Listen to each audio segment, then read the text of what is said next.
Nshuti bavandimwe rero dukomeje kubasuhuza nk'uko bisanzwe ni Kabagema TV, ni ya TV yanyu mumenyereye, turabasuhuje cyane.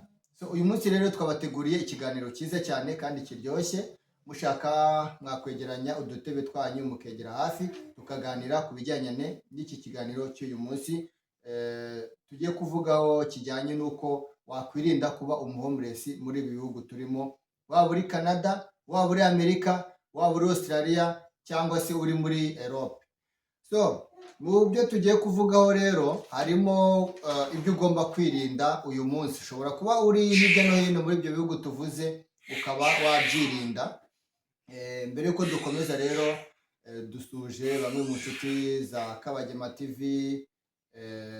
Icyo tubasaba cya mbere ni ugukora subscribe, ugakora share, ugakora comment kugira ngo mujye muza mwiyumvire ibiganiro bitwubaka kandi bidufasha muri rusange. Uyu munsi rero murabona ko hano ku myenda twambaye hariho aka kantu. Turi ku munsi wa 11, ni itariki ya 11 ukwezi kwa 11.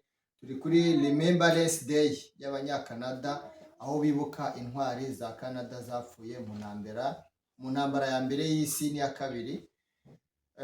Dukomeje rero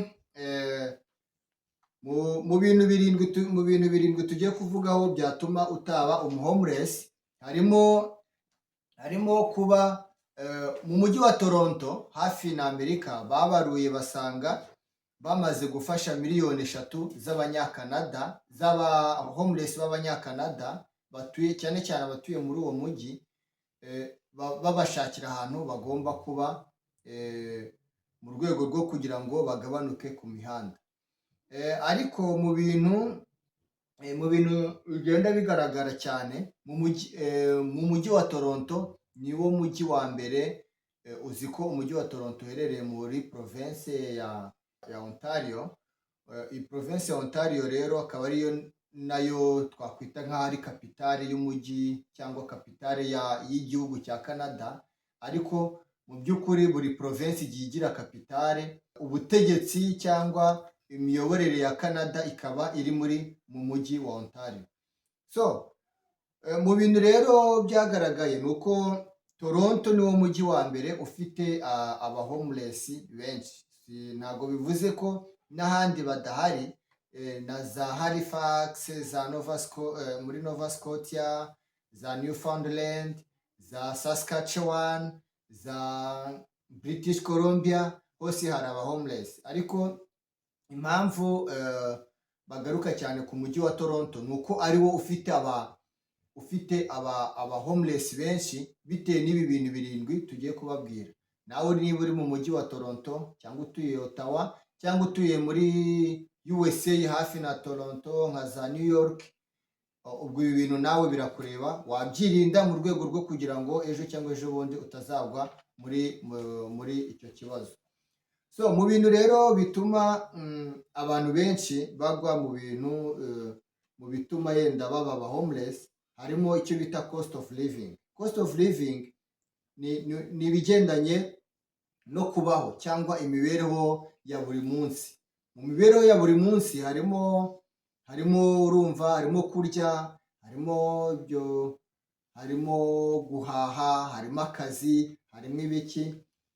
Muri ibyo byose rero ubuzima bwo muri Toronto burahenze cyane. Impamvu buhenze, usanga nk'inzu yo kubamo y'icyumba kimwe itagira salo, icyumba kimwe cyo kubamo ku kwezi gikodeshwa amadolari 1,200 cy'idolari.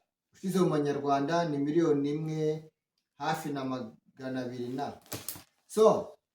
Ibyo rero bigatuma abantu benshi babaho mu buzima busa nk'aho bugoranye cyangwa bwo gukora cyane, wahura n'ibibazo bikaba byagushira ku muhanda ukaba umuhomeless. Urumva nubwo iyo nzu icyo cyumba gikodeshwa 1,200, hari byinshi biba biburaho. Haba harimo electricité, haba harimo kugura internet ya telefone yawe, haba harimo kwishyurira imodoka yawe, haba harimo kwishyura heat nk'ahantu. Urumva hari igihe cy'ubukonje nk'iki gihe turimo, urabona ko twanabyambariye, twambaye n'imyenda myinshi, hanze harakonje cyane. Ubu turi hasi ya 0. So ibyo bintu rero bikaba biri mu bintu bituma niba udafite amafaranga yo gukora ibyo bintu bigahita bikujyana mu ntuza mu bibazo byatuma wahura no kubura ibyo wishyura, bityo rero ukaba ugahita ujya ku muhanda. So ndetse mu bindi bintu bituma yenda waba umuhomeless harimo violence cyangwa abuse. Ni igihe imwe mu miryango ihora niba imiryango imwe n'imwe ihora mu ntonganya cyangwa bahora mu gutukana cyangwa kubangamira abo baturanye. Urabona amazu ya hano kirazira no kubangamira umuntu ubonye ku muhanda cyangwa se gutuka umuntu wese ubonye cyangwa kubangamira uwo mubana mu rugo, mu nzu mubana mu rugo rumwe. Ibyo nabyo uko bahamagara inzego za leta cyangwa ibirego bikabageraho bivuga ko yenda runaka araduhohotera, ibyo nabyo biri mu nzira zatuma wajya ku muhanda. Ibyo ni ibintu uba ugomba kwirinda ukabigendera kure. So ikindi kintu rero gituma abantu bajya ku muhanda ni mental illness. Mental illness iriterwa n'abantu, cyane cyane igaragara mu rubyiruko. Byagaragaye ko mu bantu bagiye ku muhanda baba homeless mu mujyi wa Toronto, babiterwa n'uko bafite iyo mental illness, ikaba iterwa n'uko bamwe bafite ibibazo baterwa wenda n'ibiyobyabwenge, birimo inzoga nyinshi, birimo n'ubundi bwoko butandukanye bw'ibiyobyabwenge, bigatuma bajya mu ntekerezo nyinshi ndetse no kuba bakwita ku buzima bwabo bikababera ikibazo, bityo bikabazanira kuba babura bya bintu byo kwishyura. Ubwo uko warning zigenda zigera kuri government bagahita babashyira ku muhanda. So ikindi kintu rero gituma utabona uba umuhomeless, kuba unemployment. Unemployment ni igihe wabuze bimwe mu bikoresho, bimwe mu bintu wifashisha kugira ngo ube wajya gukora.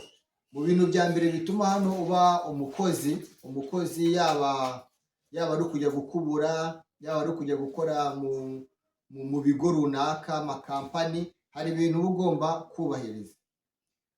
Icya mbere uba ugomba kuba ufite resume nziza, resume ivuga uwo uri we, background y'ibyo wakoze, ibintu yenda akazi wakoze, uburyo wakitwayemo, ku buryo naho wakoze ari abantu bagutangira ubuhamya. Ikindi ukaba ufite nibura telefone. Iyo telefone yawe rero ikaba yagufasha kuba bajya bagukontakta, bakubaza cyangwa baguha amwe mu makuru atandukanye y'akazi cyangwa kujya gushakira akazi kuri telefone. Hano akenshi hari ibigo byinshi bicisha akazi kabo ku ma internet, harimo nk'ama application acaho utuzi, amapublicité y'akazi, harimo nka LinkedIn n'izindi zitandukanye. So ibyo rero birafasha cyane kugira ngo ube wabona akazi. Urumva rero niba uri umuhomeless, nta hantu utaha, nta address ufite, nta telefone ufite, biragoranye kuba wagira gute wabona akazi. So mu bindi bigendanye no kutabona akazi, harimo kubura transport. Muri transport urabona hano iyo baguhaye akazi cyangwa uri gushaka akazi, mbere yuko bakaguhereza nk'uko twabigarutseho ubushize, barabanza bakakubaza, se ufite driving license? Yego ndayifite. Ufite imodoka se? Yego ndayifite. Kandi imodoka hano iyo bavuze ngo ufite imodoka, ufite na driving license, bivuze ko uri umuntu utwara. Iyo uri umuntu utwara rero ugomba kuba ufite kampani mukorana ya assurance wishyuraho ya mafaranga ya buri kwezi, agaragaza nyine kuko imodoka buri kwezi uba ugomba kuyishyurira assurance. Urumva rero niba udafite aho uba, aho utaha, uri umuhomeless, ntabwo uba ufite ikintu wazishyura izo depanse zose. So nk'uko ikindi rero ugomba kwitaho, hari ikintu bita, urabona niba ugiye gukora interview, niba ugiye gukora interview ukaba resume yawe bayemeye, yanditse neza, imeze neza, ntago bahita baguhereza randevu nibayiguhereza bazayigushirira kuri telefone yawe, baguhereze ngo yenda ku itariki runaka nyuma y'ibyumweru 2 uzajya gukora interview.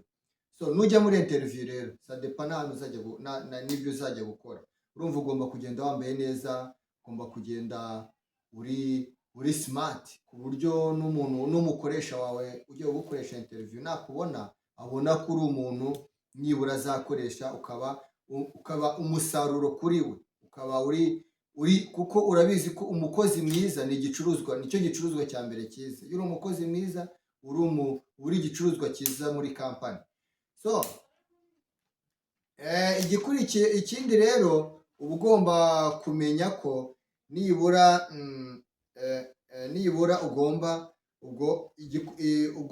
niba ugenda wambaye neza ugomba kuba, ikindi bareba hano ugomba kuba uri wa muntu nibura, hano rero icyo babara no kurya biri mu bintu baha agaciro. Ugomba kuba uri umuntu nibura bigaragara ko ufite umubiri uri physically fit, uhagaze neza, umeze neza, nta kibazo ufite.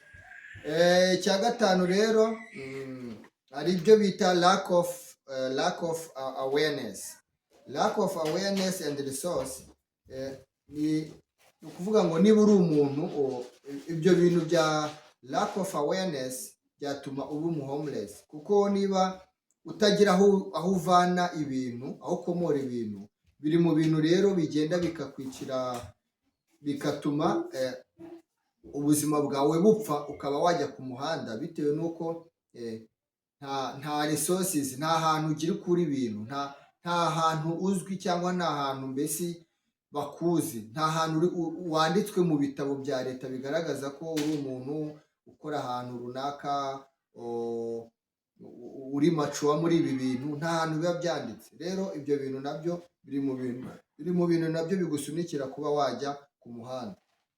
Ikindi kintu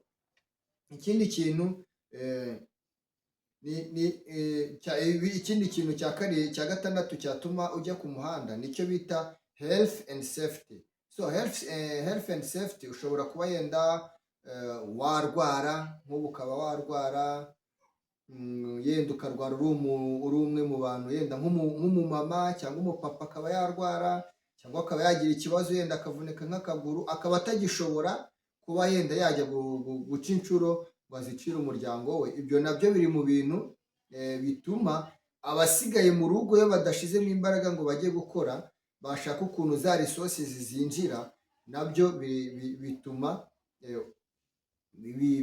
wahita muri urwo rugo mu basigaye bahita bajya hehe, bajya ku muhanda.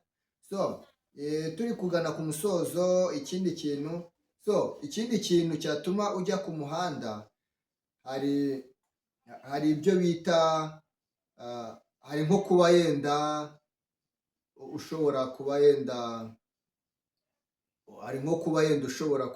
yenda wagaragara mu bintu byo kuba wakora icyaha, ukajya yenda wakora icyaha bagufungura ahantu hose ugiye gusaba akazi, bakaba bakwima, bareba kuri CV bagasanga yenda wakoze crime.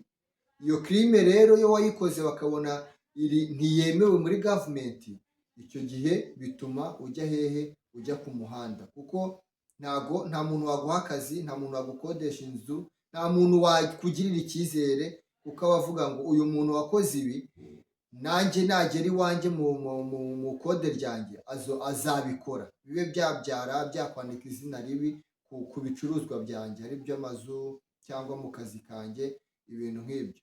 So ikintu rero twabashishikariza inshuti bavandimwe ni ukwirinda ibintu bigendanye n'ibyo bintu twagarutseho, byo kuba nk'uko ubuzima buhenze. Niba ubona ubuzima buhenze, have ugenda ujya ahandi ujye kubushaka.